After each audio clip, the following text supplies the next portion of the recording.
प्रभु यीशु मसीह के मधुर और मीठे नाम में आज दिनांक 7 सितंबर दिन रविवार को आप सब श्रोताओं का हम स्वागत करते हैं। आज के दिन के लिए जो वचन है वो लिया गया है पहला यूहन्ना के पत्र उसका पहला अध्याय 3 पद। जो कुछ हमने देखा और सुना है उसका समाचार तुम्हें भी देते हैं, इसलिए कि तुम भी हमारे साथ सहभागी हो और हमारी यह सहभागिता पिता के साथ और उसके पुत्र यीशु मसीह के साथ है। प्रियो, जब भी प्रभु ने स्वयं को इस संसार के सामने प्रकट किया, उन्होंने हमेशा लोगों के एक समूह को चुना। पुराने नियम में उन्होंने याकूब के 12 पुत्रों को चुना और उन्हें इसराइल का गोत्र बनाया। नए नियम में यीशु मसीह ने शिष्यों को चुना और उन्हें प्रेरित बनाया। उन दिनों इसराइलियों के माध्यम से प्रभु ने अपने नाम की महिमा की और उन्हें कनान देश की विरासत दी। नए नियम में उन्होंने प्रेरितों को चुना, उसके माध्यम से सुसमाचार का प्रचार किया और लोगों को उद्धार की ओर बुलाया। फिर कलीसियाओं के द्वारा एक दूसरे की एकता के द्वारा हम देखते हैं कि किस प्रकार से परमेश्वर ने बहुत सारे काम किए।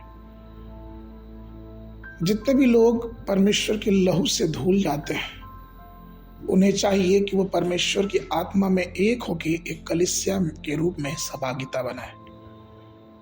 मतभेद ना हो, झगड़ा ना करे, विभाजन ना हो और किसी प्रकार से परमेश्वर की मधुर उपस्थिति से वो दूर ना हो। बाइबल कहती है भजन संहिता उसका 133 1-3 पद में कि देखो यह क्या ही भली और मनोहर बात है कि भाई लोग आपस में मिले रहें। यह तो उस उत्तम तेल के समान है जो हारून के सिर पर डाला गया था और उसकी दाढ़ी पर बह गिर उसके वस्त्र की छोर तक पहुंच गया। वो हेम्ब्रोन के उस ओस के समान है जो सिय्योन के पहाड़ पर गिरती है। यहोवा ने तो वहीं सदा के जीवन की आशीष ठहराई है। प्रिय, महत्वपूर्ण बात यह है कि हमें अपने पूरे हृदय, प्राण और पूरी शक्ति से परमेश्वर से प्रेम करना चाहिए, क्योंकि वो हमसे प्रेम करता है और वो हमारे चाहत रखता है। यदि हम अपने भाइयों से को जिनको हम देखते हैं उनसे प्रेम नहीं कर सकते, तो आप सोचिए कि हम उस परमेश्वर को जिसको हमने कभी देखा नहीं वो कैसे प्रेम करेंगे।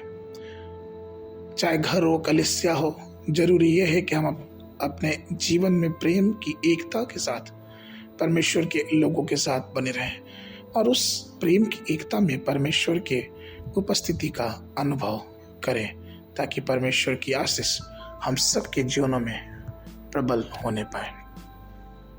आगे के मनन के लिए मत्ती रचित सुसमाचार उसका 5 अध्याय 23 और 24 पद। इसलिए यदि तू अपनी भेंट वेदी पर लाए और वहां तो स्मरण करे कि मेरे भाई के मन में मेरी ओर से कुछ विरोध है, तो अपनी भेंट वहीं वेदी के सामने छोड़ दे और जाकर पहले अपने भाई से मेल मिलाप कर तब आकर अपनी भेंट चढ़ा। बाइबल अध्ययन के लिए सुबह के समय नीति वचन उसका 1 और 2 अध्याय, संध्या के समय 1 कुरिन्थियों उसका 16 अध्याय। परमेश्वर आप सबको आशीष देवे।